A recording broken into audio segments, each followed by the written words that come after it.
சக்தி வாய்ந்த ஒரு ஆயுதம் என்ன என்னால் தேவனோடு கூட நாம் செலவழிக்கும் ஒவ்வொரு நிமிஷங்களும் நம்முடைய மனதுக்கு ஆரோக்கியமான மனநிலையை நமக்கு கொடுத்துவிடும்.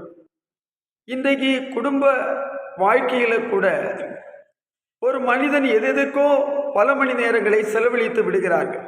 அலைபேசி ஆனாலும் அல்லது இணையதளங்கள் சம்பந்தமான விஷயங்களுக்கானாலும் நண்பர்களுக்கானாலும் தேவையில்லாத காரியங்களுக்கானாலும் அதிக நேரத்தை செலவழிக்கிறார்கள்.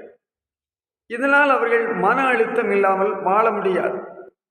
ஒரு மனிதன் சரியாக தேவனோடு கூட பின்னி பிணைந்து தேவ சித்தத்தை செய்ய அவர் பாதத்தில் தன்னை அர்ப்பணித்துக் கொள்ளும் பொழுது அவனுக்குள் இருக்கிற மன அழுத்தம் அவனை விட்டு மாறி போகிறது. எனவே ஆண்டவர் சொல்லுகிறார், சந்தோஷப்பட்டு களி கூறுங்கள், சந்தோஷப்பட்டு களி கூறலாம், மகிழ்ந்து களி கூறலாம்.